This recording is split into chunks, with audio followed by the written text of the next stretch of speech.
Cannonball was not just a member of the X-Force, but has also been a leader of the team as well in the past. His mutant-based powers allow him to create energy which he can use to propel himself at super speed, allowing him to soar through the air at a target like a cannonball. Hence his codename, Cannonball. In the past, he's been shown to be powerful enough to beat powerhouses like Gladiator. Pretty impressive. Which mutant with energy-based powers is your favorite? Let me know in the comments. Siren, or Banshee, is Teresa Cassidy, the daughter of Sean Cassidy, the original X-Men hero Banshee. She initially though was completely unaware of her heritage, being raised by her cousin Black Tom Cassidy, who did not disclose that of course she was Sean's daughter till much later. Being raised by Black Tom, she started out as a villain but would eventually become a hero. Teresa would live through various ups and downs, becoming a member of the X-Force and during her time with the team both losing and regaining her superpowers. She is also well known for her time as a member of X-Factor while she was still under the moniker of Siren. Siren, like her father, has immensely powerful vocal cords which allow her to do various things, including produce a sonic scream and of course fly. Phantom X is just really complicated when it comes to his backstory and his overall character, and well, kinda just everything is confusing about Phantom X. He has worked closely with mutants before, even serving as a member of 2 X-Force teams, and has even been classified as a mutant before, although from what I can see that's really only ever happened once. Everything else has implied that he is a mutate, not a mutant. However, he's also composed of 3 separate brains and kind of 3 separate entities, so it is possible that one of them is a mutant while others aren't, making him like kind of a sometimes mutant and kind of a sometimes mutate. Regardless, you don't need to be a mutant to serve on the X-Force team, despite it often being known as a mutant-based team. Basically, Phantom X is a mutant, I think, but also every time I actually have to go back through his history and reflect on this question, I find more confusion, honestly, than clarity. Anytime I have to look up anything regarding Phantom X, it's usually more confusion than clarity. Phantom X is often known for his many different and bizarre powers which involve his unique physiology, including his external nervous system, sometimes turned spaceship, sometimes turned sentient being,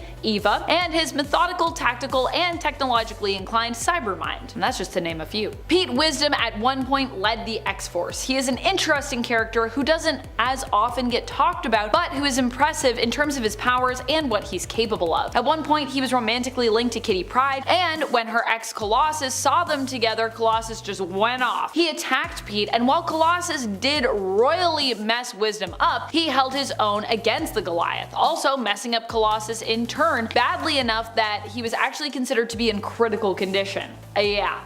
I feel like you know you're powerful if you can do that to Colossus. Pete's mutant power is that he can take in radiation and then use this to emit energy-based knife-like weapons from his fingertips. The knives are said to be as hot as the sun. Next up we're talking about Moonstar, also known as Mirage and sometimes even Valkyrie. Dani Moonstar is known for being a mutant and member of the New Mutants in the comics. Her mutant ability allows her to connect with other people empathically and summon up illusions based on their greatest fears and desires. Initially she could only really conjure up images of a person's fears, but over time she was able to harness her ability to also summon illusions of their greatest desires as well, and then even surpassing those skills, found herself able to conjure up neutral illusions from the minds of others that weren't attached to extreme emotional responses. Dani has also been a member, of course, of the X-Force team as well. Deadpool is so unstoppable, it's honestly a little bit annoying. He has actively destroyed the entire Marvel universe before, killing everyone in it. He was so determined to escape a world that he no longer believed was real. Deadpool is also an immortal being thanks to his healing factor, and for a while, honestly thanks to a curse that Thanos put on him. Yeah, true story. Deadpool was getting a little too cozy with death and Thanos didn't really like that. That's because Thanos has always had a thing for Mistress Death and is always trying to win her favor so that they can one day be together. Thanos has an unhealthy obsession with death, to be honest, so Thanos, when his potential future relationship status was threatened, decided to curse Deadpool so that he could not die, therefore he could not be with death, making Wade honestly even more powerful and also thereby preventing him ending up with death and keeping those two apart. Deadpool is probably one of the most well-known X-Force members we have, but I think there are still a lot of folks out there who underestimate him when it comes to his power levels, which is why he's here. I would say Wolverine is probably one of the most determined heroes that we have over at Marvel Comics. He is a master tracker and is nigh unstoppable when it comes to defeating whoever stands in his way, or when it comes to saving the day. And even when he ends up being brainwashed and used as a weapon, he manages to rise above that predicament, get free, and often get revenge. Even in alternate worlds where he has become Lord of the Vampires, he was able and willing to rise up to defeat his fellow evil brethren, even though he knew it would also mean his own death as well. That's how powerful and committed Wolverine is when it comes to heroics. He's just willing to do whatever it takes. takes, hence why he makes such a great addition to certain iterations of the X-Force. He's also virtually unkillable, well I guess unless you drown him, but even then Wolverine has actually fallen into oceans and then washed up miles off on like just another shore entirely unscathed. So for a man who can, you know, still be drowned, he does pretty well to make it out of those situations alive too. Somehow. Laura Kinney was originally created for the X-Men Evolution show, but she became such a fan favorite that she was quickly incorporated into the comic book universe as well. She first appeared in the X-Men Evolution show in episode 10 of season 3, titled X-23, and would later— Back in 2009, Mr. Fantastic of the Fantastic Four takes a little trip to the inhuman city of Atalan, searching for the Infinity Gems. The massive teleporting inhuman bulldog Lockjaw happens to stumble on the Mind Gem and is granted telepathy. Using this telepathy to read Mr. Fantastic's mind, he decides to use his other power to go and round up the other gems. Along the way, Lockjaw runs into Hairball the cat belonging to Speedball, the dragon Lockheed, the companion of Kitty Pryde, Redwing, Falcon's pet Falcon, Throg, a frog with the powers of Thor, Zabu, the saber-toothed tiger ally of the Savage Lands Khazar, and Miss Lion, May Parker's dog. Despite the fact that this team are literally just super pets, they decide to team up as the Pet Avengers, and they go off to assemble the Infinity Gems as part of a 4-part limited series. A more recent Earth 616 version of the team from 2021 consisted of Lockjaw, Throg, and Lockheed still, but this time accompanied by Doctor Strange's ghost dog Bats, and Hugin and Munin, the ravens of Thor, formerly belonging to Odin. This X-Men team and roster, the Extreme X-Men, marked the return of Chris Claremont to the X-Men in a full-time capacity. Extreme X-Men Volume 1 is a series that started in 2001 and ran until 2004. It was a team that featured my girl Rogue as leader, who is soon going to be the leader of the X-Men again, or a X-Men team, which, you know, I'm all about because I love Rogue. The original Extreme X-Men roster features Beast, Psylocke, Bishop, Storm, Sage, and Thunderbird. Lifeguard, Gambit, and Slipstream were also added into the mix throughout the series. This team was originally brought together to find Destiny's premonition-filled diaries, but of course along the way was distracted by many other imminent threats, as happens when you're an X-Men team. There have been several incarnations of the Outsiders in DC Comics, and most have been Batman or Batman family related, with one team even being led by Nightwing. The first ever version of the team came in 1983 after Batman gained a rather uncomfortable standing with the Justice League. The team had some notable moments, particularly because of its new characters like Katana and Geoforce. Batman and the Justice League would patch things up, and so he left the team to continue operating without him. During that time, they were operating in Markovia in order to receive funding and then moved to Los Angeles before they reunited with Batman and gained access to a Los Angeles Batcave. The last version of the team came following Batman Rip in 2008, where Alfred put together the team with each member representing a part of Batman's legacy, but obviously Batman actually never really bites the dust permanently, so that didn't really last. Cape Sync is a superhero team, or really a superhero agency I guess I should say, from the same world as Invincible. In fact, as early on as issue number 8 of the Invincible series, you can see some of their members featured in the background. Not only that, but they also ended up getting their own spin-off comic as well. Although I believe it only lasted 3 issues total. It was a miniseries. You know, that's how it goes sometimes. Though there were Cape Sync backup stories I believe in certain issues of Invincible as well, so if you really like it, you can also check those out, which also told the team's story. The miniseries centered initially around Bolt, who welcomes a new recruit to the team as his partner. The team is more like a business and kind of seems to operate kind of like a superpowered police station or a police office.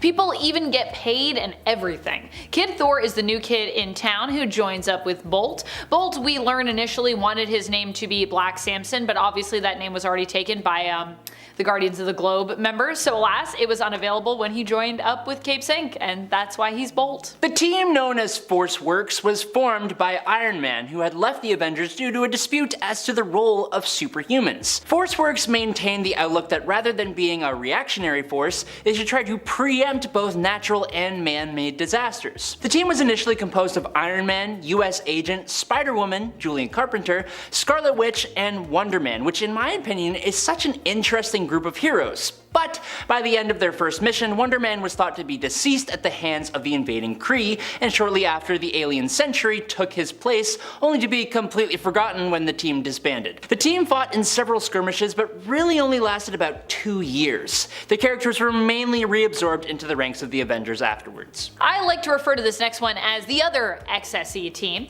This team also spiraled out of a team that we talked about previously on this list, Extreme X-Men. XSE here stands for the Extreme Sanctions Executive. Similar to the original XSE that Bishop was a part of in the future, or in his future, this team is also like a military police force, meant to maintain and in some cases enforce peace is kept between mutants and humans. Storm was asked to create the team by the United Nations and eventually would increase its numbers by recruiting the rest of her X-Men, making this another government-sanctioned mutant team, like X-Factor was originally. Team members have included Bishop, Cannonball, Magma, Rachel Summers, Psylocke, Rogue, Sage, Wolverine, X-23, and Gambit.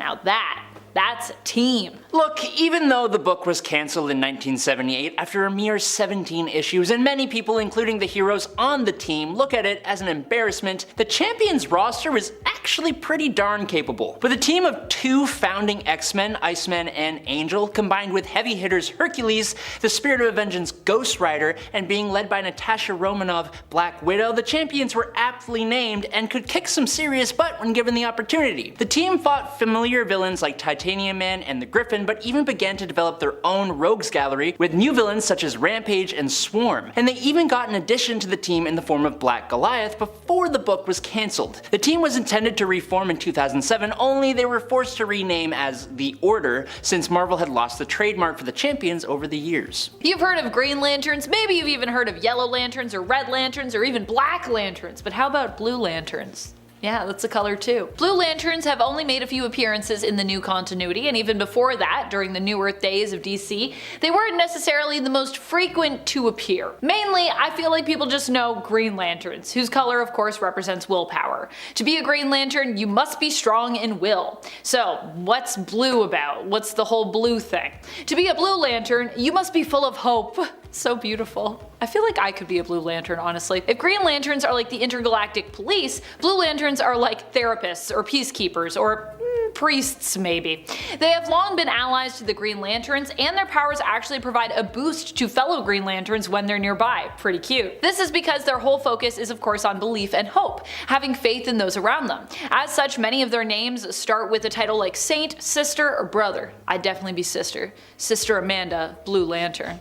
Sister McKnight. Kind of like the Champions, DC's Detroit League is another team that gets a real bad rap, but actually has a pretty stacked roster when you take a closer inspection. After Aquaman, a charter member of the original Justice League, decided that the Justice League members were too interested in their own individual problems to be part of an effective team, he used his position to disband the team and establish the Detroit League. This new team, with half old-timers and half newbies, was largely used to add some diversity to the DC heroic lineup. Whether it achieved that or not is up to the reader. Made up of League mainstays like Martian Manhunter, Aquaman, Zatanna, and Elongated Man, along with newbies like Vibe, Gypsy, Vixen, and Commander Steel, it's often considered the worst roster of the team, but if you actually look at the roster and do some critical thinking, you'll find that it's very powerful indeed. Martian Manhunter and Zatanna alone are absolute powerhouses. Despite the jokes, Aquaman or even Commander Steel both make really effective tanks, and the rest of the team is quite capable in a variation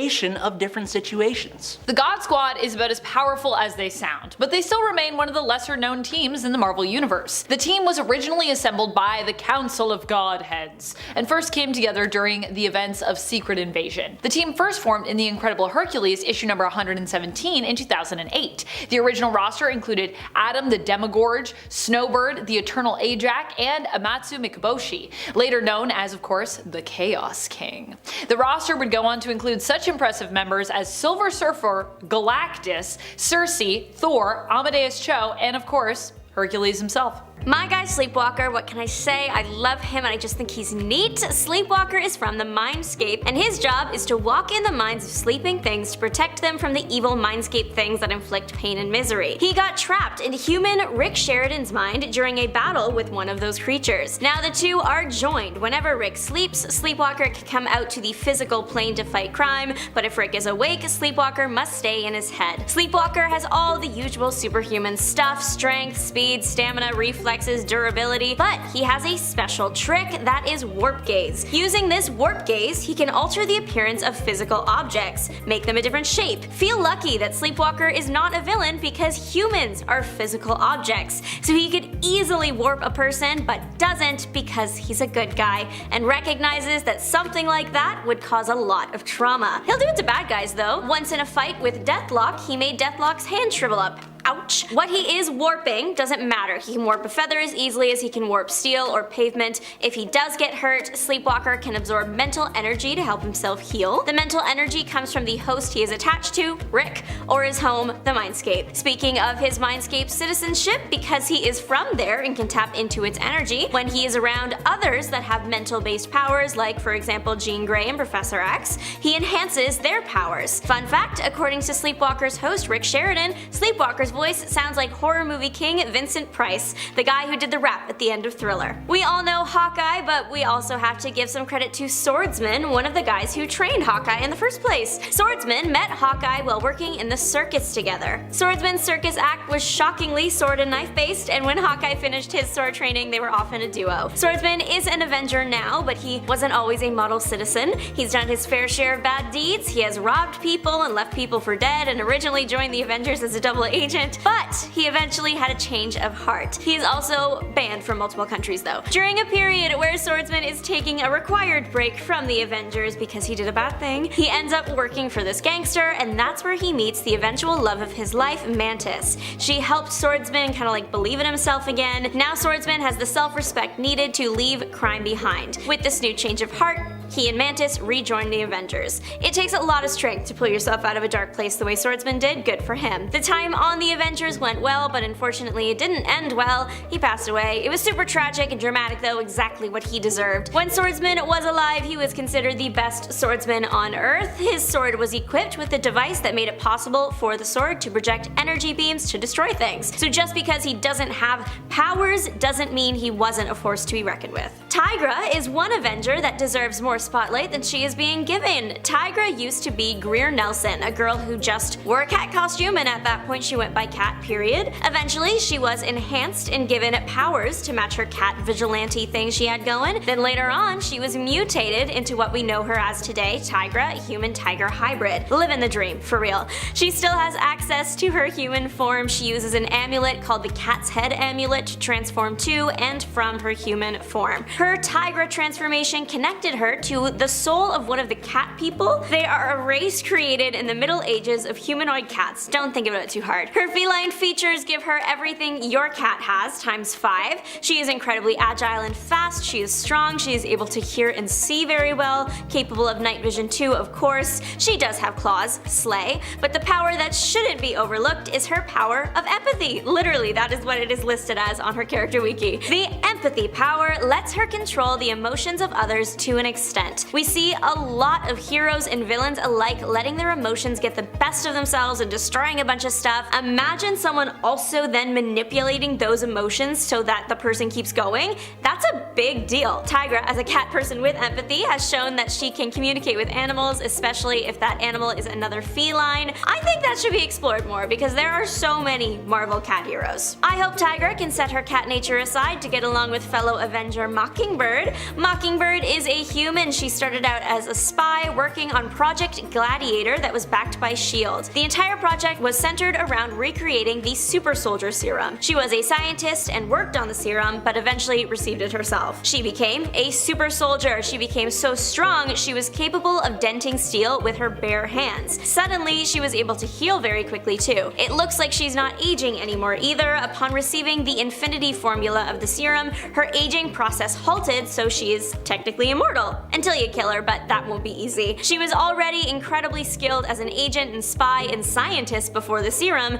She's even harder to beat with it. Receiving the serum also awakened mental powers in her that she never realized were there. The one thing that could give you a leg up in the fight would be to remove her glasses. Mockingbird is farsighted, her glasses help her see normally. The glasses are also equipped with night vision. Mockingbird was a founding member of the West Coast Avengers. She was also once a part of the New Avengers, Secret Avengers, and of course the main OG team. Silverclaw is the daughter of mortal Jamie Santiago and a volcano goddess, Queen. The goddess gave Silverclaw to her father as a gift. She was to be the protector of his village. Silverclaw's powers are shape-shifting adjacent, so she can only turn into animals native to rainforests and jungles. She doesn't need to fully transform her body into an animal to take on the characteristics of it. She just wants the claws, she can just have the claws. She's done this with jaguars, monkeys, pumas, and more. While using her powers, her skin turns silver, although it's unclear if that's just a color change or if it also comes with its own set of fun powers. Because she is a shapeshifter, she has a control over her body that many would dream of. She can fight off powerful enchantments and stay just as she is. Silverclaw joined the Avengers after a run-in with some hijackers and was mainly kept on reserve after that point. Moon Knight has found his way to commercial fame now thanks to Oscar Isaac's incredible performance of the Avenger. He is not an Avenger in the MCU yet, but Moon Knight is in the comics, so hopefully we'll be seeing that one on the big screen too. Moon Knight was part of the West Coast Avengers and Secret Avengers.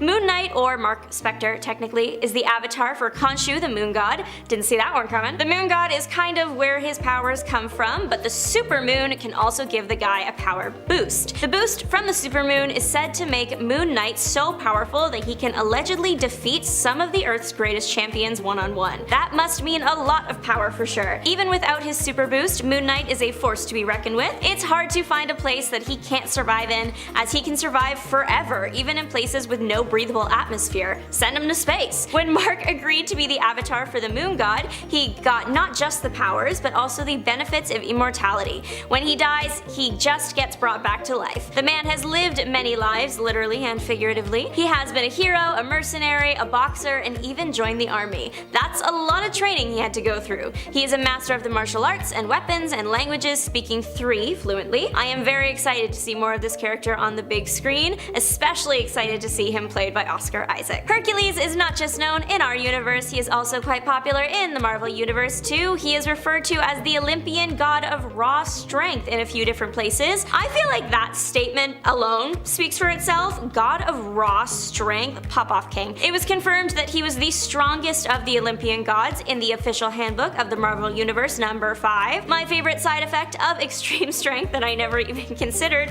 until researching superheroes is that your legs are also now inhumanly strong, so you can just jump really far if you want. It makes so much sense, and yet I never put those dots together. I never had reason to. This ain't about me. As a baby, Hercules was nursed by Hera, and that made him to develop invulnerability. So regular stuff that humans would use, like swords, wouldn't have much effect on him. If you really try hard, you can hurt him, but he is also capable of regeneration with magical assistance. Unless someone kills him, Hercules is going to be around forever. He's immortal. Fun fact, Hercules was one of the original investors in Stark Industries. He invested $100,000. That's over $2 million today. When you've been alive as long as Hercules, you will eventually be rich. Plus, he's like a Greek celebrity and a god. Firebird is Bonita Juarez. She was just a girl taking a hot girl walk through the desert that turned into a very literal hot girl walk when a flaming ball of fire hit the ground right in front of her. This flaming fireball contained a lot of extraterrestrial radiation that Bonita had the pleasure of absorbing. When this happened, she of course got a bunch of powers. Of course, it was on theme of the fireball, as her powers were fire powers. She can't emit heat, or if you were to throw fire at her, she can choose to either redirect it or throw it somewhere else or absorb it. Bringing in a bit of science, if she makes the air really hot, she can create powerful air currents that can move heavy objects.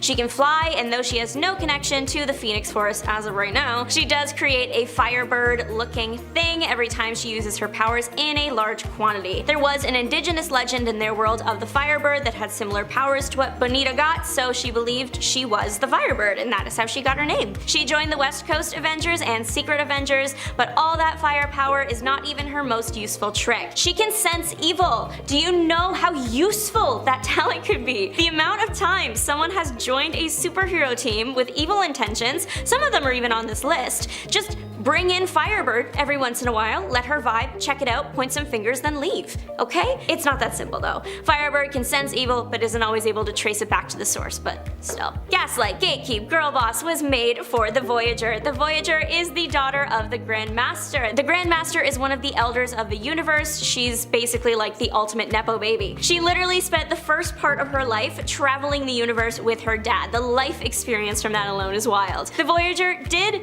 infiltrate the Avengers, but she had a change of heart and eventually made amends, so she is in the clear. Her powers include portal fields and, by extension, time travel and teleportation. The portal field she creates surrounds herself and anyone she's with. Using that, she can travel along the line of quantum entanglement, so that's like across space and time. She is limited in the sense that the travels weaken her, so she has to rest after making big jumps, but what I think the more useful power of hers is the memory manipulation abilities. Using this power, she can put herself in your memory. She can create fake memories. One time she even created a whole new person. I think this is very good and holds just as much a threat as someone who could punch through a wall. What if you're supposed to fight her, but then all of a sudden all of your memories of her are ones where you're allies? Gaslight, Gatekeep, Girl Boss. It's something to think about. The ability is limited to organic things, so Vision, for example, is safe. Not a problem for her though. She was in the MCU because Vision isn't there anymore. Starbrand joined the Avengers when the world was under the threat of the Builders. He joined the multiversal Avengers when the multiverse was collapsing. Just dire situations all around. Luckily, the kid has the powers to deal with them. Starbrand was given his powers during the White event, and what gave him his power also gave him his name, the Starbrand. The Starbrand is a planetary defense system that was designed by the Builders. It's one of the things that Builders used to adjust the universe. So Kevin Connor was minding his business, going to university, and then one day gained the powers of this thing. The powers are energy based and are basically infinite. Kevin can now fly, even in space, without breathing. He can be struck by Thor's hammer and come out fine. Since the Starbrand object is what the Builders use to manipulate the universe, the Starbrand hero also has that power. He doesn't just use it to like create and destroy, he can also use it to heal. We are lucky he is a good guy because he could destroy planets with one of his energy blasts. I would argue that his eyesight is what got the biggest revamp. He can see things that are 250,000 miles away. It's too many miles. The character of Karma shouldn't be overlooked. She is like a puppet master. Her telepathy is limited in the sense that she doesn't really do the whole reading your thoughts or erasing your memories thing as well as some other telepaths, but that's okay because she can and will take you over. That's called psychic possession and that's what she does. But just how does she end up getting control over a person? Karma projects a mental energy surge at whoever she intends to take over. These surges, they mess with a person's consciousness and takes their hands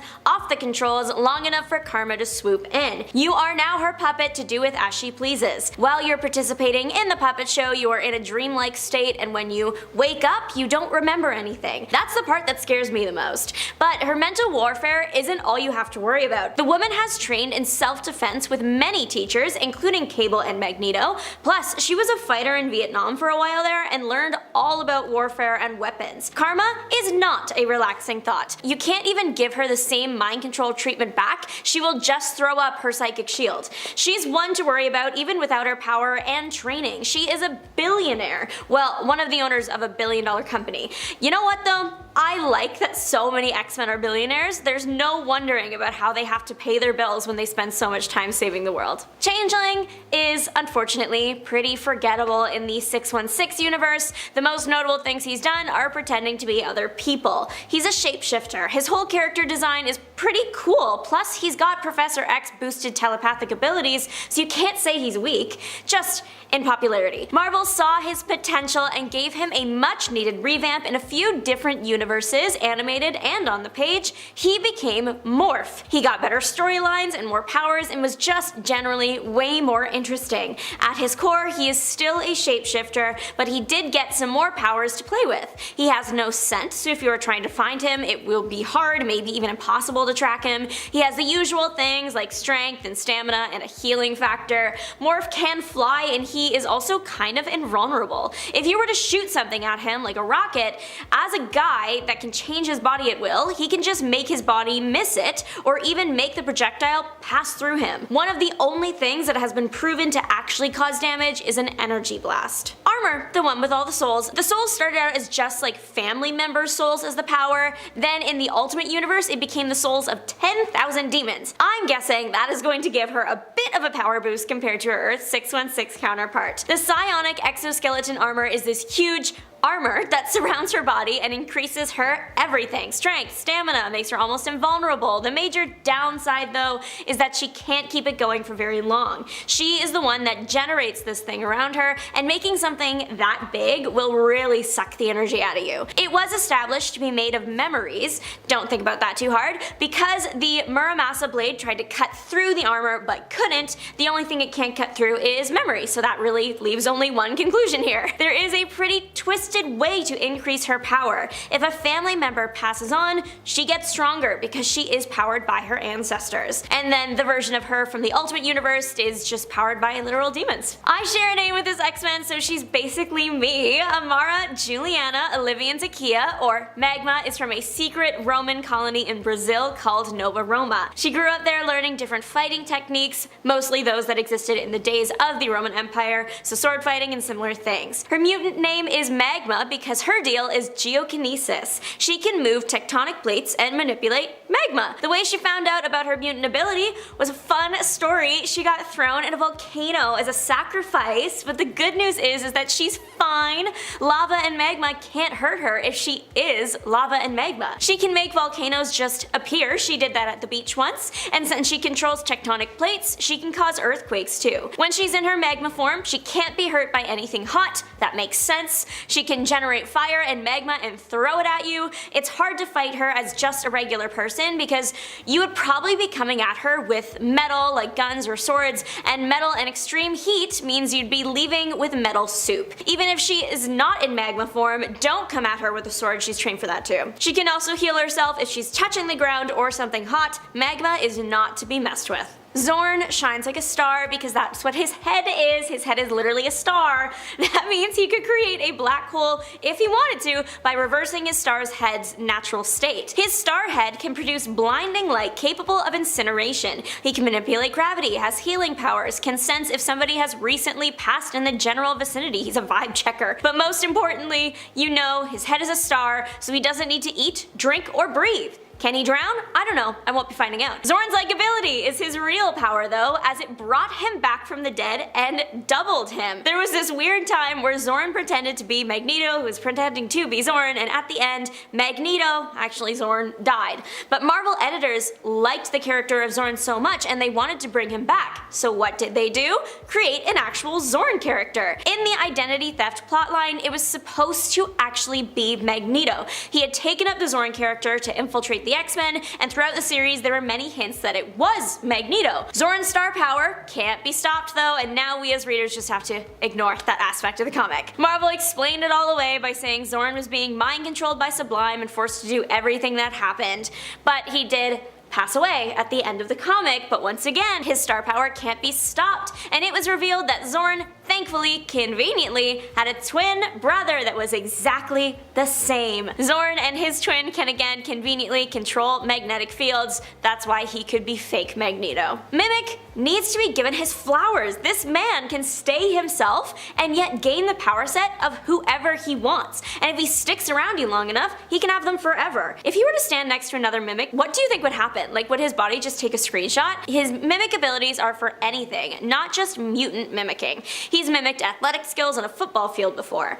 Most of the company he keeps at this point are mutants and other superheroes, so he's usually mimicking superpowers. He's hung around the original X-Men so much that he permanently has their powers. So that's Cyclops' optic blasts, Beast's strength, Jean Grey's telekinesis, Iceman's ice controlling, and until he cut off the wings, Angel's winged flight. But the whole wing thing does really cement how powerful his mimicking capabilities are. He was able to create wings that were so so close to the actual Angel's wings that he could donate them to Angel when he lost his. Mimic could easily become the smartest person on Earth very quickly, or the strongest, or the most powerful just by standing next to someone long enough. That is so cool and scarily powerful. Gabriel Shepard is the most powerful of his kind. He is an example of an early version of mutants whose X gene was less evolved. They're called proto-mutants. There were only a few hundred proto-mutants, and Gabriel was the last survivor as he looks the most human, so he could blend in better.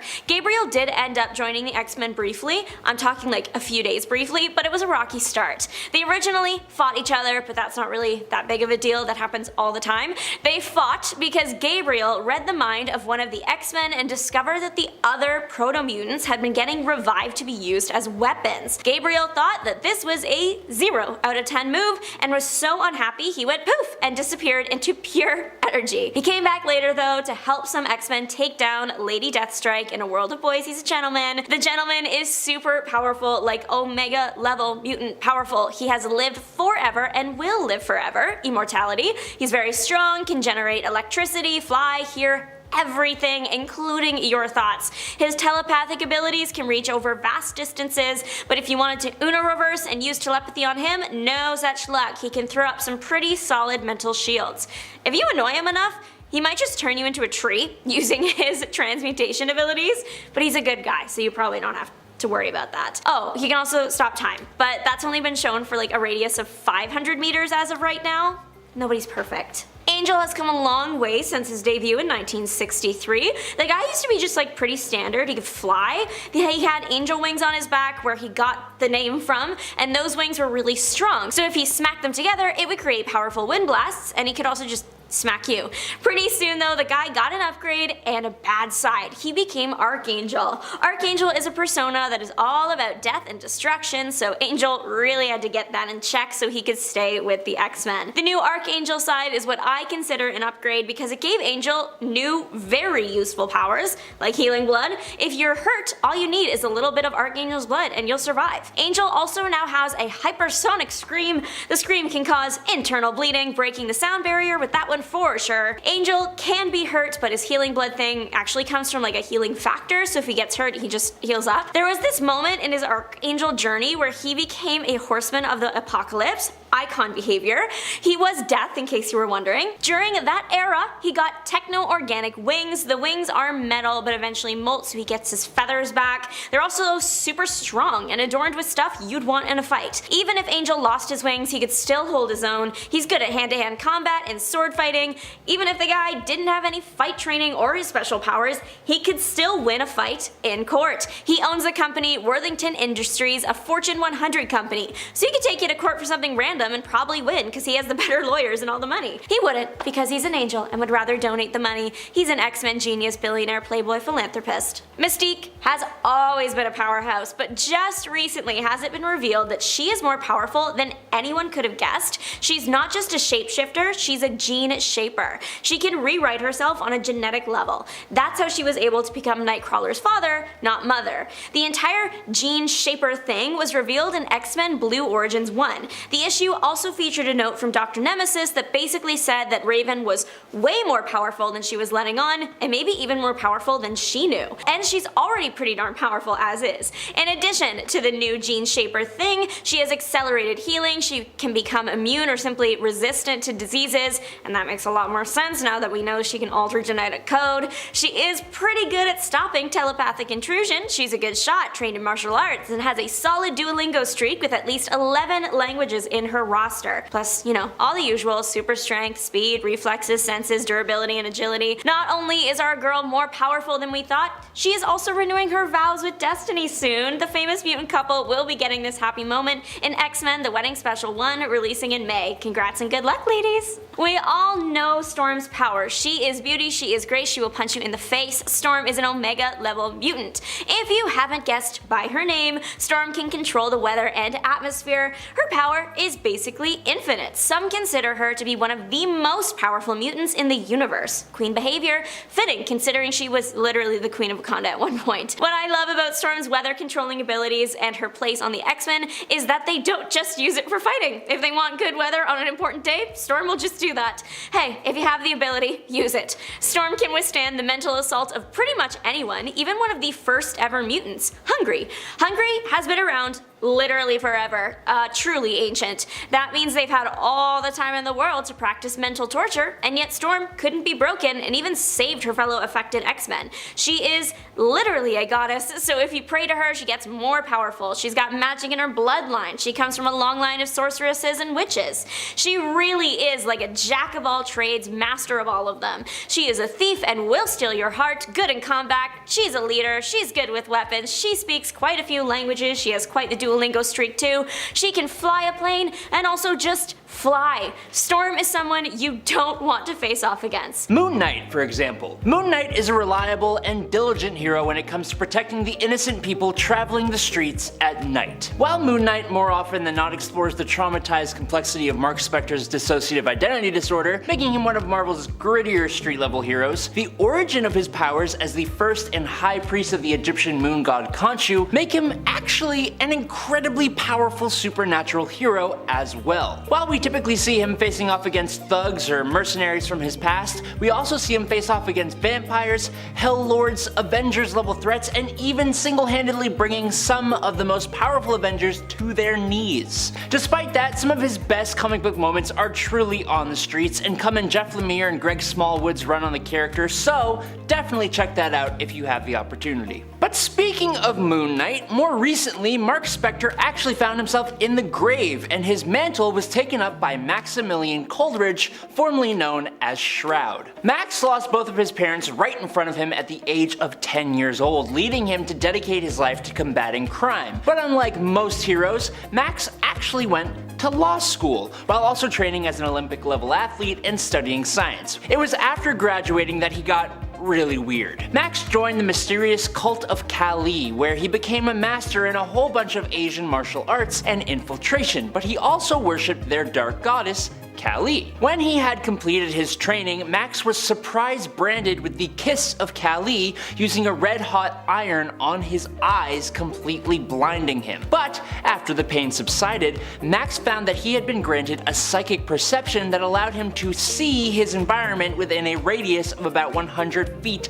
of him, even through solid walls. He would go into battle with his sanity, but got even more powerful as he gained Dark Force powers. As Moon Knight, though, he's somehow even edgier than Mark Spector was, and he looks so cool. Now, despite Hawkeye, Clint Barton, being one of the Avengers and an agent of S.H.I.E.L.D., he has a strong reputation in the source material as a street-level hero at times, with adventures that have made for some of Marvel's more personal stories, especially with writers like Matt Fraction, who made the character's probably greatest run. It tells an intimate story of how Clint Barton lives his life when he isn't really in the glamour of Avengers-level status. He's a guy with a bow and arrow, an extremely dangerous guy, but you put him next to an Asgardian god or a Hulk, and yeah, he doesn't look that impressive. There's a reason he is on the Avengers, and it's because Clint Barton is extremely capable. Watch him take out a room of guys by himself, and you'll see what I mean. Dick Grayson was not only the very first member of the Bat family, but for a lot of people, including me, he is the favorite. Born to a family of acrobats, orphaned, and then taken in by Bruce Wayne, Dick became the very first Robin, appearing in Detective Comics number 38 in 1940. He was the leader of the Teen Titans, and when his Robin career came to an end, he became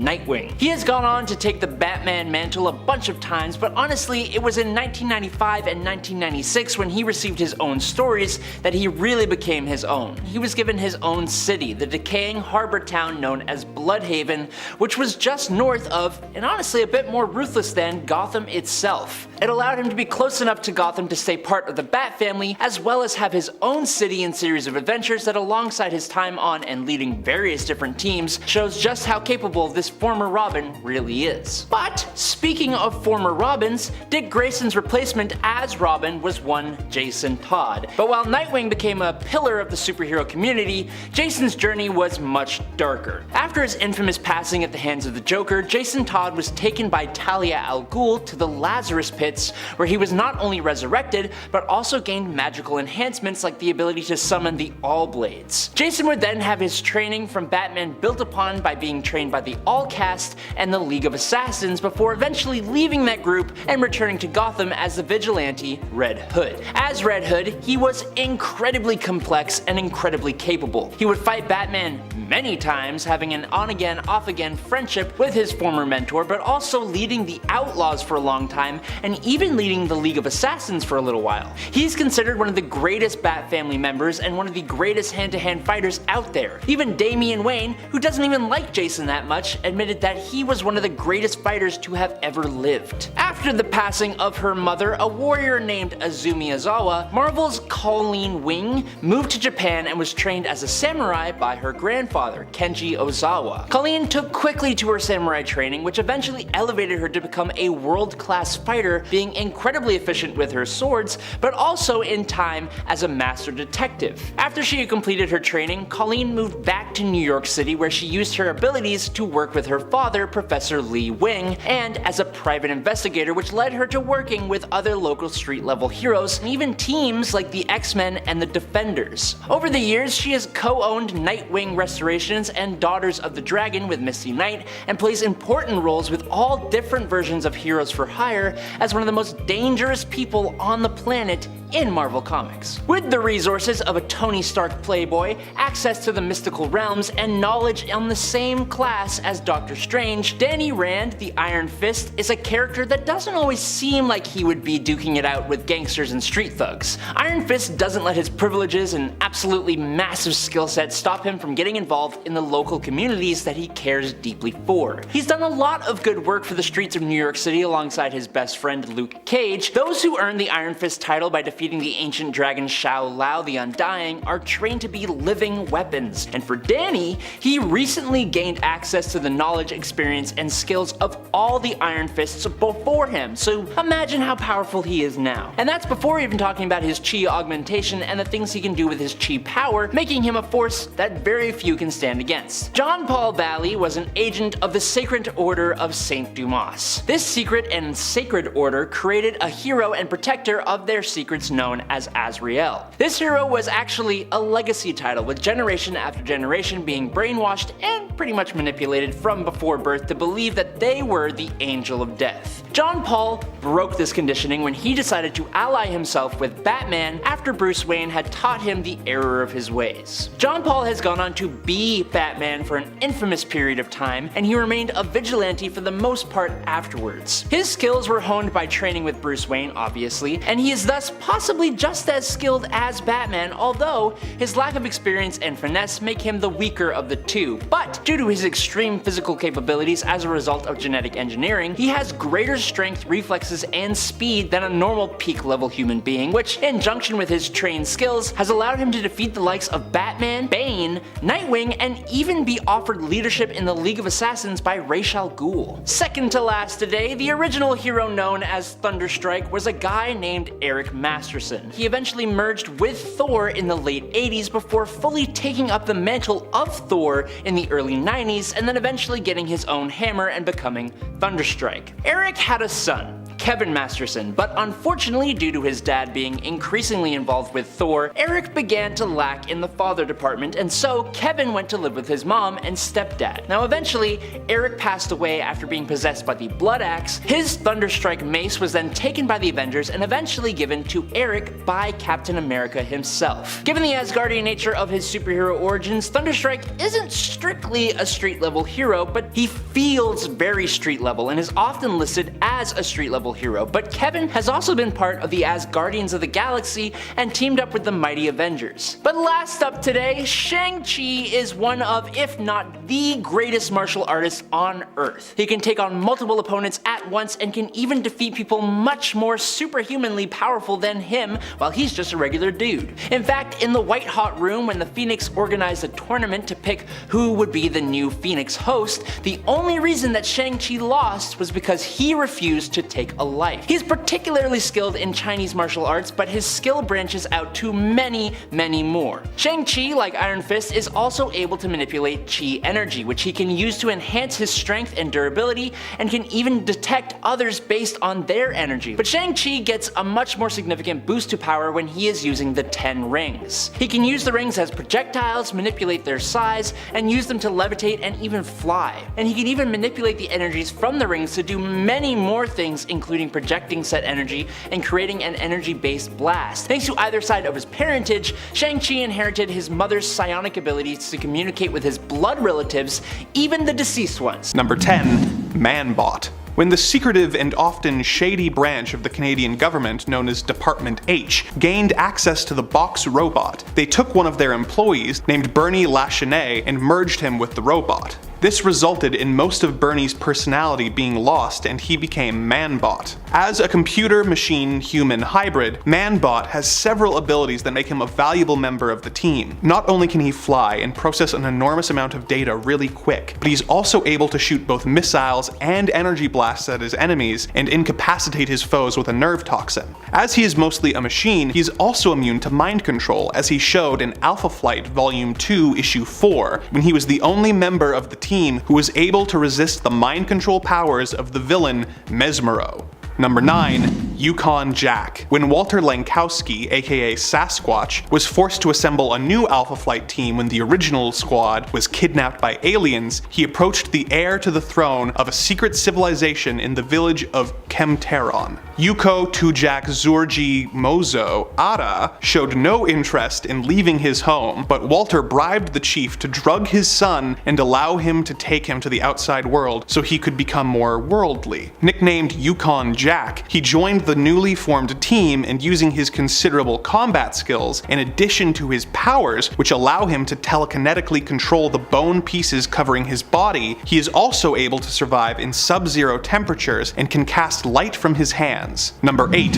Radius. Jared Corbo is a mutant who was raised with his half-brother Adrian in the East Ontario town of Orlew at an orphanage called Hull House, or as the orphans nicknamed it, Hell House. Unbeknownst to most of the residents, Hull House was actually being operated by Department H as a way to find and recruit members for their various superhero teams, sometimes waiting until the orphans were of age, and sometimes having them adopted by the department so they could participate while underage. Which sounds bad, but when you think about it, is pretty much exactly what Professor X is doing. Jared's mutant powers allow him to create a force field which he is incapable of shutting off. While this protected him from harm, it also meant that he could not touch or be touched by others, and was unable to effectively shower and couldn't eat without wearing a special eating filter which converted the food to a form that could get through the field, allowing Jared to get the necessary nutrients he needed to survive. Jared can also extend the field in order to use it offensively by either crushing things in a move he calls the Nutcracker Special, or by creating powerful ranged attacks. Number 7.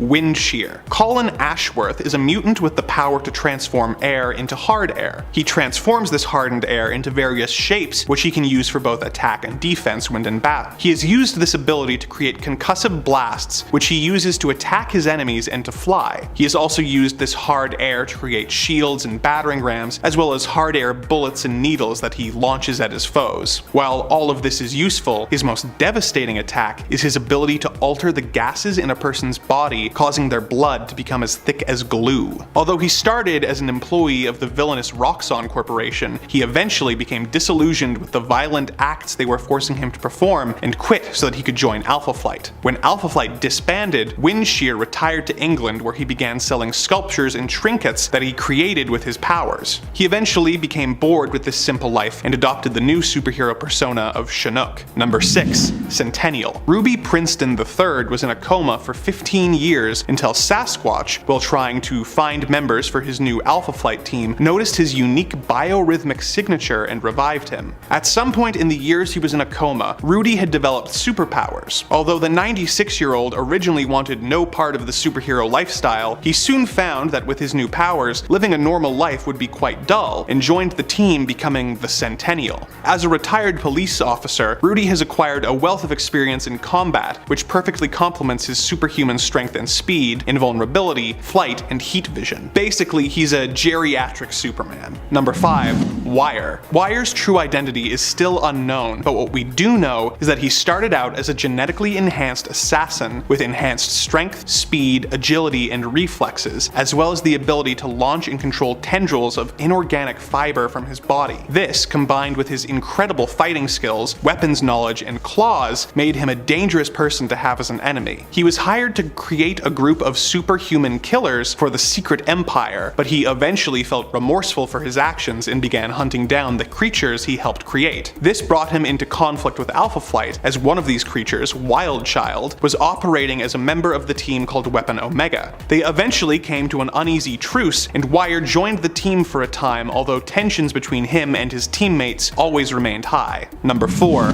Box. Roger Box was a gifted inventor who was confined to a wheelchair after both of his legs were amputated. Not wanting to be limited to his chair, he created the Box robot, which he developed with the help of James Hudson, aka Guardian. Box operates with the use of a helmet which projects Roger's consciousness into the robot. The robot is incredibly strong and essentially invulnerable, and is able to fly, and is equipped with powerful blasters. Box was recruited to Beta Flight, the group trainees are put in when they are just about to graduate to Alpha Flight, but lost out on his chance to be a hero when Pierre Elliott Trudeau defunded Department H. Roger was recruited by the evil Jerome Jackson to join his supervillain team, Omega Flight, a group dedicated to killing James Hudson. Roger joined the group hoping to infiltrate them and help save Hudson. Jackson discovered his duplicitous nature and stole the Box robot to fight Guardian in the infamous Alpha Flight number 12, which resulted in both Guardian and Jackson seemingly being killed. Roger later joined Alpha Flight, creating an advanced version of the Box that didn't require a control helmet and that the user could instead phase into. Box eventually suffered a psychotic break, which resulted in him being lobotomized by the villainous Scramble and eventually killed by fellow teammate Madison Jeffries. Number 3.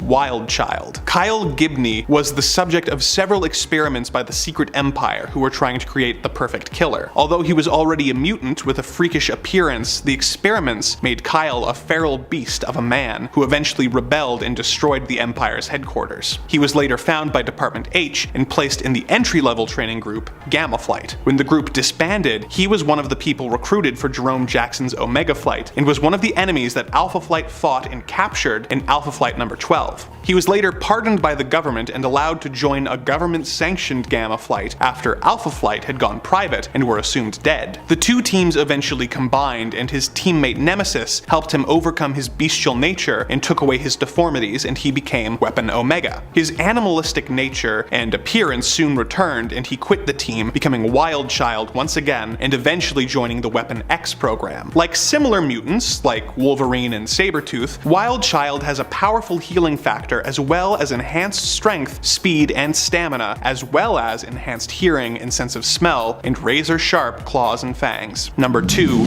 Persuasion. When the evil Purple Man, Zebediah Kilgrave, fell in love with a woman named Melanie, he used his mind control powers to make Melanie fall in love with him, and they spent the next few months together. When Kilgrave released her from his control, she did what many Americans only threaten to do when they lose an election, and moved to Canada. She gave birth to Kilgrave's daughter, Kara, who seemed like a normal girl with a normal complexion. When she was a teenager, however, her skin turned purple, and she began producing the pheromones that allowed her to control people. Like her father, Kara can force people to do whatever she wants due to the pheromones that she is secreting. Rather than become a supervillain, she chose to use these powers for good, being recruited to Beta Squad before eventually graduating to the main team. She was briefly coerced into villainy when the evil Master of the World brainwashed her and made her join his evil team, Alpha Strike. After this brief stint, she eventually joined the new Thunderbolts. Number 1. Vindicator. When she was first introduced in X-Men number 139, Heather Hudson seemed like little more than Guardian's supportive wife, but the more we learned about her in subsequent appearances, the more integral to the team she became.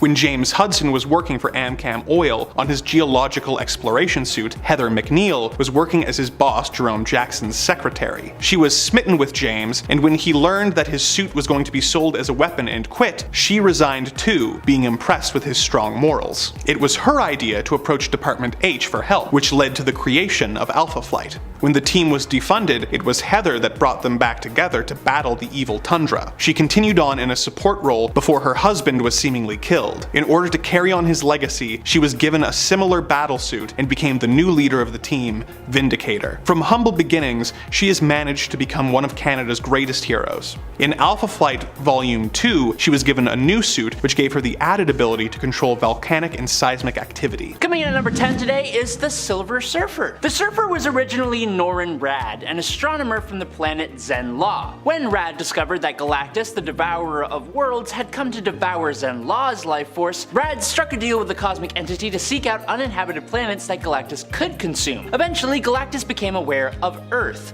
our little green planet, and he set out to make it his next meal. The Surfer arrived just in time to warn the Fantastic Four of Galactus' arrival, which was his initial reveal into the universe of Marvel Comics in Fantastic Four number 48 to number 50, and that started a great relationship between the Surfer and the superhero family. The Silver Surfer's adventures often center on philosophical conundrums as much as physical challenges, and Stan Lee has used the Surfer as a vessel to express some of the writer's own worldviews. But why is he on the list of ancient heroes? Well, we don't actually have a specific birth year for Norrin Radd, but the Silver Surfer himself has stated that it has been a millennia since he was first transformed by Galactus, and he was a mature member of his species when that happened. And that species is a long-lived one, so it's very safe to say that the Silver Surfer is quite old indeed. Number 9. Mystique. To some of us humans, hundreds of years ago feels just as ancient as millions of years ago. Maybe. The Marvel mutant known as Mystique, while you wouldn't think it, has stated that she was not born in the last century and that she's actually over 100 years old. Mystique has a very complex and unrevealed origin. Like Marvel started by introducing her and have only given us brief moments where she has shown up in the timeline prior to that. So this point is more so cobbling together various things she and others has said that point to her being quite freaking old. Mystique has been known to be with her wife, Destiny, by 1895, and she stated that, quote, "Solitude was my natural state for 100 years, which basically implies that she was born before 1800. In 1921, she met Logan in Kansas City and they all worked together in Scotland shortly before World War II, but in an early appearance in Uncanny X-Men number 170, Mystique dreamt that she was in the year 1783, which is specified as being 170 years before her birth. As the comic was published in 1983, this would make her 30 years old at the time of the story, but that has since been retconned. So as I said, it's a little convoluted. Despite the fact that it is unknown when exactly she was born, it can be assumed that Mystique was born in the month of September, because apparently her birthstone is a sapphire. Twinning. While she might not be as ancient as others on this list, she is still much older than you think and an incredibly hard mutant to bring down. Number 8. Nabu. Dr. Fate is one of the most powerful magic users in DC Comics, but funnily enough, Dr. Fate is just a name used by the wearers of the Helmet of Fate, which was created by the powerful sorcerer Nabu. Nabu is actually billions of years old as one of the cosmic beings known as the Lords of Order. They came into being at the beginning of the universe and struggled with the Lords of Chaos for supremacy. The Lords of Order actually manifested themselves as the first sentient race in the universe, but it wasn't until 3500 BC, in Earth years, that one of the Lords of Order descended to Earth and became Nabu the Wise, an advisor to the pharaohs of ancient Egypt. In the New 52 continuity, he is a bit more human and credited as one of the first discoverers of magic, but regardless, after years and years and years serving pharaohs, Nabu did eventually eventually, quote, pass on. Or it's more so that his physical body could no longer contain him, and so his spirit was absorbed into magical items, mainly the Helmet of Fate, allowing him to live on through it and whoever puts the helmet on their head. Number 7. The Wizard. Mammaragan, or the Wizard, or just Shazam's origin story is deeply rooted in ancient mysticism and magic. He was an ancient wizard who once belonged to an order known as the Council of Eternity, sworn to safeguard the realms from supernatural threats. Thousands of years ago, during the days of ancient Egypt, Mammaragan was granted incredible magical powers tied to the 6 gods of Solomon, Hercules, Atlas, Zeus, Achilles, and Mercury. As the wielder of the magic word Shazam, Mammaragan could channel the combined abilities of the 6 figures, bestowing those powers upon a worthy champion. However, when his first champion, Teth Adam, aka Black Adam, fell to darkness, Mammaragan sealed the powers away for centuries. In the modern era, Mammaragan's essence endured, choosing the young Billy Batson as his new champion. When Billy utters the word Shazam, he transforms into the superhero Shazam, embodying the collective powers that Mammaragan once held. Mammaragan's origin story is a tapestry of ancient magic, responsibility, and the passing of the torch to a new generation of heroes who carry his legacy in the form of Shazam. He was a hero, but has kind of become something much more important. Number 6. Hercules. Hercules is the son of Zeus, Skyfather and supreme ruler of the gods of Olympus, and Alcmena, a mortal woman who lived over 3,000 years ago. Athena, the goddess of wisdom, arranged for her father Zeus to have a half-mortal son to be the world's champion. Zeus seduced the mortal queen Alcmena, pretending to be her husband, King Amphitryon, I think is how you pronounce that, and Alcmena gave birth to the baby Hercules. Now, as an adult demigod in ancient Greece, Hercules achieved worldwide fame as he became the greatest hero of the ancient world, best known for his 12 labors. As the Olympian god of strength as well, Hercules' strength is unlimited, making him one of the strongest and most powerful heroes in the Marvel universe. As an infant, he was breastfed by his stepmother, Hera, queen of the Olympian gods, which increased his already demigod physiology to a godlike level. Hercules possesses the superhuman physical attributes of an Olympian god, but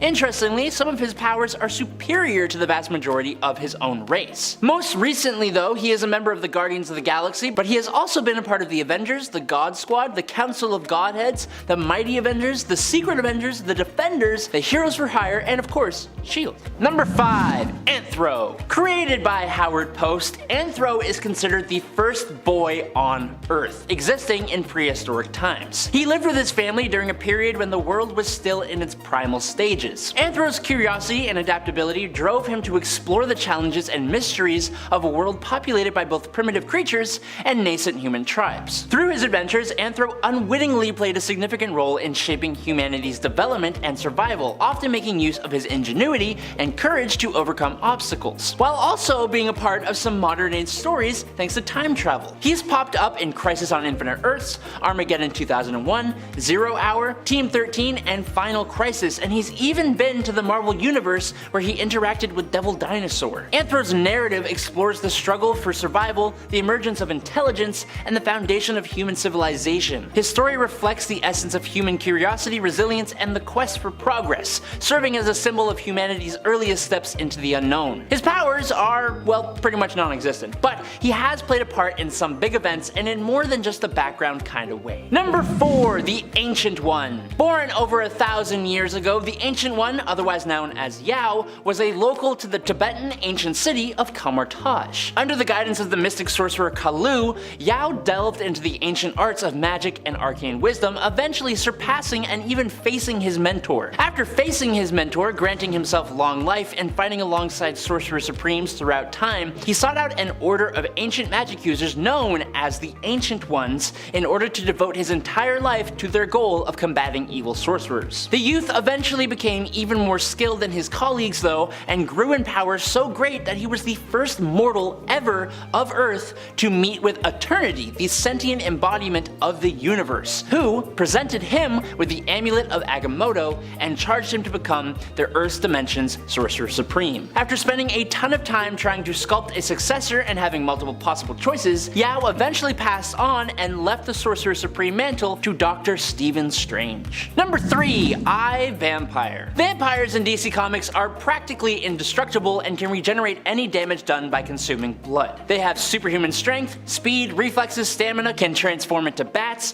wolves, rats, and mist, and have enhanced senses and a bit of psychokinesis. But despite that, they do have some major weaknesses that pretty much everyone is aware of, with the big one being the frickin' sun, unless they can find a way to temporarily make themselves immune. But for I, Vampire, otherwise known as Andrew Bennett, the former 16th century English nobleman in Queen Elizabeth's court, he has a peculiar ability to eventually automatically revive himself after he is sent to the grave, even if he becomes a pile of ashes from the sun. He has even survived the end of the universe. I don't know how that's possible. The ability is a bit of a mystery even to Bennett himself. When he survived the end of the universe, it was at the will of the presence, leaving some to believe that this may be true in all cases, but that's not actually confirmed. Whatever the reason, it has allowed him to survive as a heroic vegetarian vampire all the way until the modern day. Number 2, Dream. The Endless, featured in DC's Sandman story, is a group of 7 siblings. Death, destiny, despair, desire, delirium, destruction, and the focus of our point today,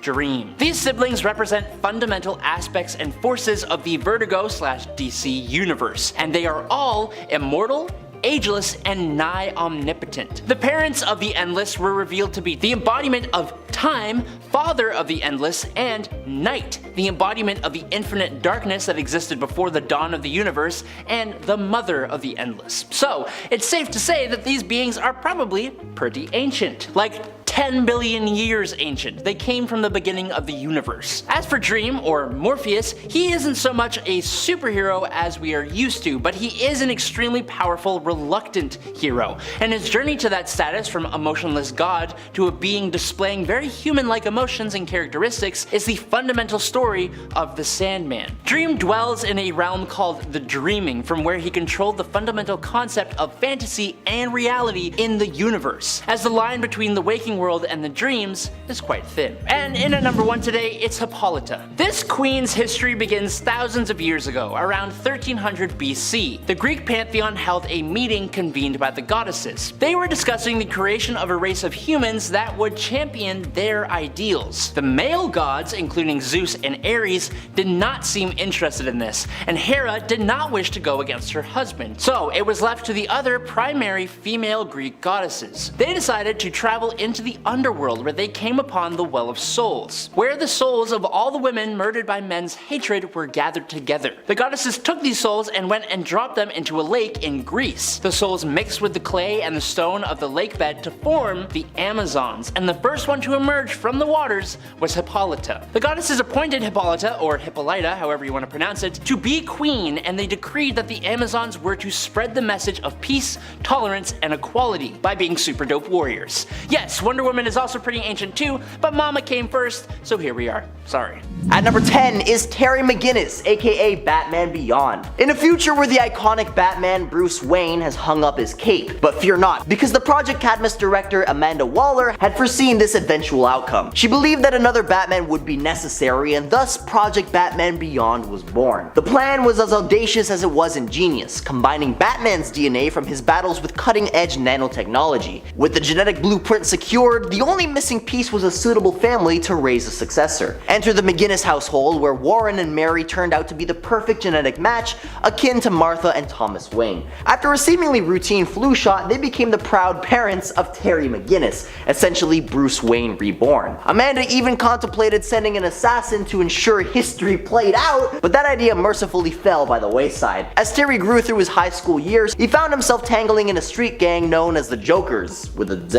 A chance encounter with an older, weathered Bruce Wayne on the grounds of Wayne Manor led him to a faithful partnership. Terry's assistance helped Bruce fend off the gang, and in turn, Terry discovered the hidden entrance to the Batcave. However, as fate would have it, Warren was taken out by the corrupt CEO Derek Powers, who had taken over Wayne Powers. Terry's pursuit of answers led him back to Wayne Manor, where he found himself demanding information and eventually taking matters into his own hands. He audaciously stole a Batman suit and confronted Powers, proving himself more than capable. If you're enjoying this video so far, you can support the channel by pressing like, subscribing to Top 10 Nerd, and ringing that notification bell. Really helps us out, and I appreciate it.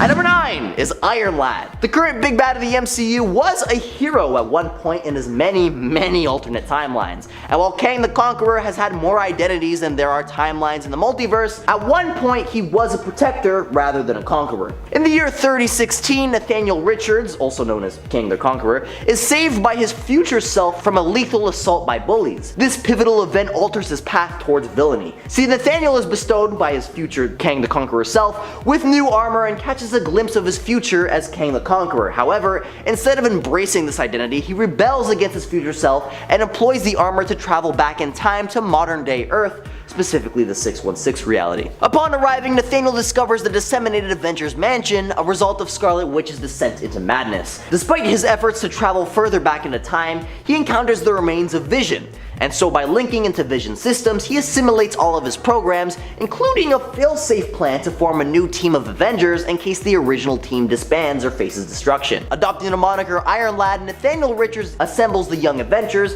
modeling his armor after Iron Man. Later on, Kang returns to the present seeking Iron Lad, intending to send him back to his own time to prevent further disruption in the time stream. Engaging in a battle with the Young Avengers, Kang gains the upper hand until Iron Lad unexpectedly impales him from behind with a sword.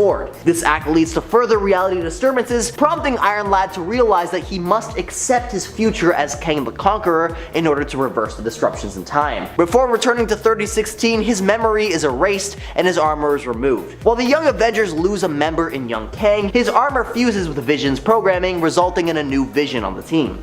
At number 8 is Future State Superman. Yeah, you heard me right, Superman is on this list, and I'm sure you don't need me to remind you how powerful Superman is in the present, but in the future state? Not so much. Imagine, if you will, a future in which personal information is exploited to portray the Justice League, leading to their catastrophic breakup. And if that's not bad enough, Superman finds himself impaled with kryptonite, imprisoned in a kryptonite chamber, and subjected to bizarre experiments by a character named Mr. Toad. And if that's not a hefty enough dose of mystery, fast forward a bit more, and Superman's son, John Kent, has taken over the mantle of Metropolis Savior, leaving Kal-El to be trapped by Mongol in a grueling battle arena within Warworld. This leaves Superman completely depowered, forced to fight endlessly for his life until his inevitable demise, only to be resurrected by Mongol, pushing him to fight ceaselessly. But Superman's spirit doesn't waver. He becomes a beacon of hope, rallying other captives to rebel against their tyrannical master. At number 7 is Space Punisher. In an alternate universe, Frank Castle, aka the Punisher, takes revenge to a whole new level. Dubbed the Space Punisher in Earth 12091, his family's demise at the Six-Fingered Hand ignites a cosmic vendetta. He later confronts a bizarre lineup of foes. Blood Queen, Brood Queen, she's history. Sabretooth and Deadpool, they're gone too, and so is Hulk. The quest leads to Avengers Planet, a clash with Jarvis and Galactus' gear, and an ultimate showdown with the Watchers. In this dimension, Frank Castle's transformation to the Space Punisher is a cosmic saga of retribution.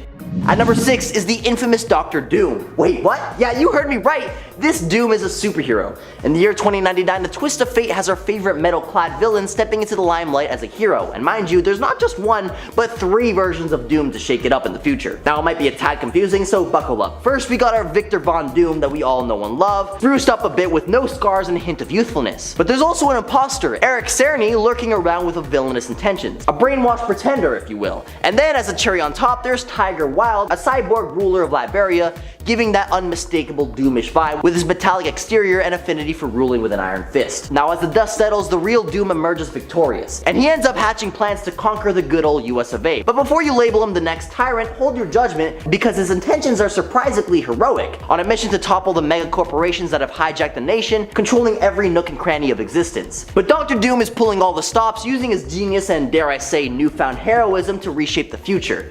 At number 5 is Wave Rider, originally known as Matthew Wyre, once a human scientist in a world ruled by the oppressive Monarch. Monarch had eradicated all of Earth's superheroes and crushed the will of its people. Inspired by a childhood rescue by the enigmatic hero Bennett Dilly, Rider decided to fight back against Monarch's tyrannical reign. Throughout an experimental process, Rider transformed into the Wave Rider, gaining the ability to freely traverse time. As Wave Rider, he possessed the power to merge with individuals and glimpse their most probable future. Following Monarch's eventual defeat, Wave Rider continued to employ his temporal abilities to aid others throughout the time stream. However, his endeavors often brought him into conflict with the Linear Men, a group tasked with preserving the integrity of time. At number 4 is the Cosmic Ghost Rider. Imagine a future where the Avengers couldn't save the day and where Thanos emerges victorious in a truly chilling way. Enter the Cosmic Ghost Rider, a character with a backstory that's as grim as it gets. Cosmic Ghost Rider was once Frank Castle, the Punisher. Yeah, that's right. This list is serving up not one, but 2 Punishers from space. He became the Spirit of Vengeance only to return to Earth after it had been reduced to a lifeless wasteland. In a desperate attempt to thwart Thanos, he embraced the role of a Herald of Galactus, wielding the mighty power Cosmic. But even this power couldn't undo Thanos' stranglehold on existence. In a shocking twist, Cosmic Ghost Rider switches sides, joining forces with the very tyrant he once fought. At number 3 is Bishop. Bishop is a mutant hailing from an alternate dystopian future. You know, it's not uncommon for mutants to have a thing coming from various bleak futures, but Bishop takes the cake. Lucas Bishop is a mutant from a dystopian future where he has time traveled to join the legendary mutants he'd only heard legends of, the X-Men. In his original future timeline, mutants are confined to camps, and the X-Men, along with Professor X, have all bitten the bullet. Bishop and his sister Shroud were born in one of these camps and branded with M tattoos above their eyes for identification. Later on, serving in the mutant police force called XSE, Bishop traveled back in time while pursuing a criminal named Fitzroy. Joining the X-Men, Bishop reevaluated his upbringing and found support and a sense of family among the X-Men. At one point, however, Bishop betrayed the X-Men after the birth of Hope, the mutant messiah who was believed to have caused the persecution of mutants in Bishop's future. I mean, Bishop's past, which is the future for everyone else. Time travel, am I right?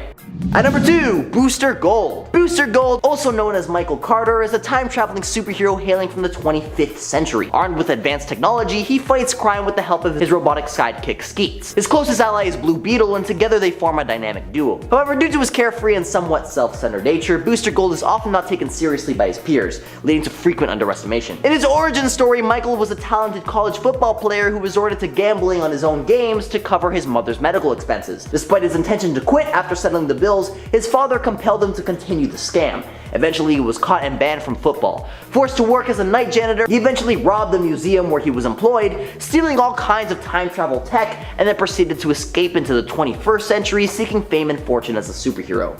And at number 1 is Spider-Man 2099. Working for Alchemex in 2099, Miguel became increasingly dissatisfied with the corporation's control over the city. Pressured by Tyler Stone, Miguel reluctantly tested a genetic coding process on a subject named Mr. Sims, resulting in Sims transforming into a grotesque creature and passing away. Fed up with Alchemex, Miguel attempted to quit, but was tricked into consuming a hallucinogenic substance called Rapture, which bonded to his DNA. This substance was manufactured solely by Alchemex, and Stone expected Miguel to remain dependent on it. And so in order to break free from the addiction, Miguel decided to undergo the same genetic procedure that eliminated Sims, using his own original genetic code as a baseline. However, his supervisor, Aaron Delgado, sabotaged the process in an attempt to eliminate him. Despite the sabotage, Miguel survived the procedure with his DNA fused with spider genes, granting him various powers and freeing him from his Rapture addiction.